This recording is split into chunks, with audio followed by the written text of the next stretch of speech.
When the first headlines broke, they called her an Instagram star. But Bianca Devins wasn't famous.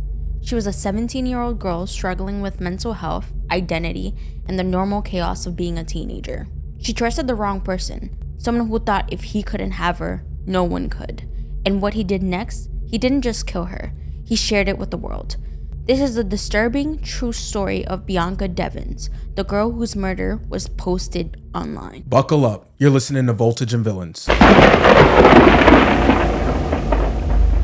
What's up, everyone? Welcome back to Voltage and Villains. I'm Moira. I'm Phoenix. And today we're going to be talking about the disturbing story of Bianca Devins. Bianca Devins was a 17-year-old from Utica, New York. If you know anything about New York, you know Utica is not New York City. Utica is far from New York City. It's probably like a 3-4 hour drive. Mm-hmm. Yep. So she was from Utica. She grew up in Utica. She was known for her presence on Instagram and Discord. Bianca was a person who liked to be on those chat pages. So, you know, forums like Reddit. Some of the online boards she used was 4chan, RK9, Discord. She had multiple different usernames.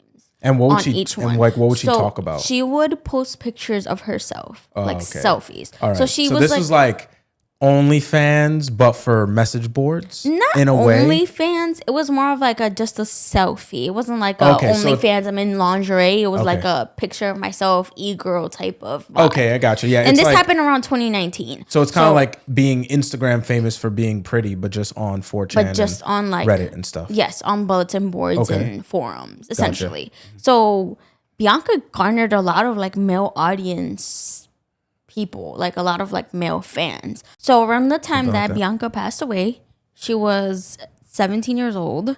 She was about to turn 18. She was looking forward to going to the Mohawk Valley Community College, aiming to help others facing mental disorders. She was diagnosed with bipolar disorder, depression. Later on in her middle school years, high school, she ended up getting hospitalized, mental institution hospitalization multiple times. She suffered from a lot of issues, and part of those issues were thanks to her dad, who was like emotionally violent to her and her mom and her sister when they were younger. Her parents divorced, her parents separated. So, you know, it was good that she wasn't going through that mental, emotional roller coaster, but she still had like those problems. She got hospitalized for those because Bianca would just apparently lie. She would just lie about things. She would just say, oh, I'm Jewish, or oh, I'm on the autism spectrum. Like just random lies. So she was a what is it called? Pathological liar? Kinda. Nah, she wouldn't lie all the time, but she just lie about random stuff. I think that still makes you a pathological liar. I don't know. Maybe. I don't know the definition. I don't know the full definition, but I feel like that's like, I feel like it does. Along those lines, something like that. So she was aiming to, you know, study psychology in community college. She found, obviously, she tried to find ways to fit in. She was very popular apparently in like middle school, elementary school. But once she kind of got to her later years, I guess her teenage angst was getting to her. So she kind of like became more secluded. She ended up like going to not boarding school, but going to school outside of school, like an online school. She ended up, like I said before, going to mental institutions. So she kind of like found solace on online communities. That's how she ended up on those forums like R9K and 4chan. That's where she ended up. She was also really pretty. That's the thing. She was like model type pretty. There's one picture that her mom's friend took of her, and she's like modeling, and it's like wow. You'd swear you find it on a magazine. Wow. Basically, she expressed herself through her art on these online communities. And basically, her art was also sometimes pictures of herself, selfies. She also had multiple accounts with different names. On Tumblr, she was known as Switchblades.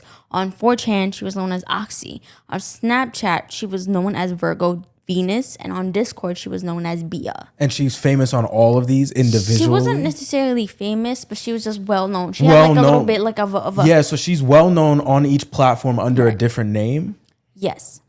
I mean, not well known, but she was known. You know? Yeah. So that means she's spending a lot of time, because it's one thing if you're going from platform to platform and you have the same name, and then there's other people that go from those platforms to other platforms and they recognize that name and go, oh, I recognize you from 4chan or whatever. Right. But like if you're kind of getting well known on these different communities under different names, you're spending a lot of time. Yep. That's what she did. She spent a lot of time. Remember, at some point she started homeschooling. She started doing school online. So she had all the time. So she had all the time. It's kind of like working from home. Yeah, exactly. Yeah. She was just, by herself at home, and her depression and her bipolar disorder kind of like didn't help because now she became more secluded and more like to herself and more just on her phone.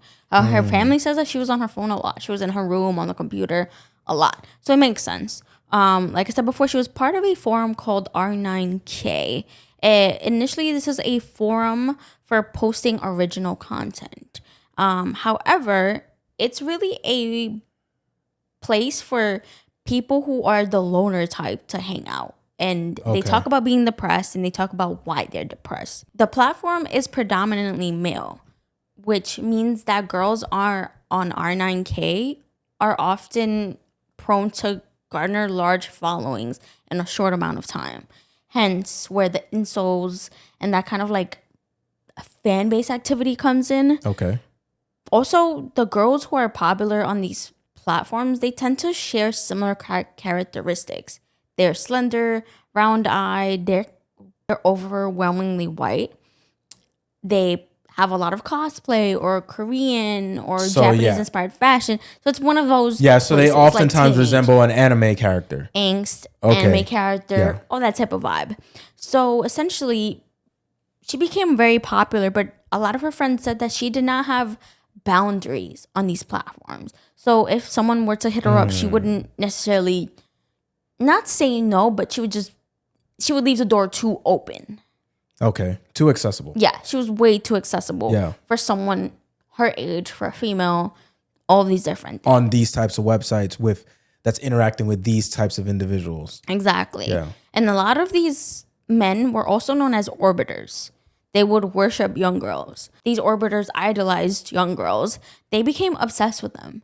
They would send girls gifts, money, drugs, and obviously they expected something in return. Yeah, so photos. So pictures, right? And if the girl did not meet their expectations, whatever information, whatever pictures they had of them... they get leaked? Yes. Oh, man. Yep. And then that's why revenge porn is now against the law in a lot of states. Yep. Because people are abusing that. And usually, sometimes they would get doxxed.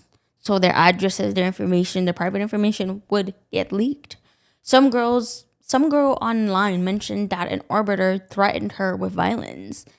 Basically, the orbiter had told the girl, hey, if you don't send me a nude, I think it was a nude that he was asking for.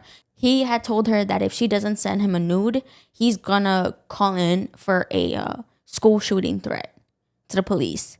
And the girl didn't believe him. The girl was like, please, stop. And days later, there was a call to her school of a school shooting. Yeah. So that's crazy.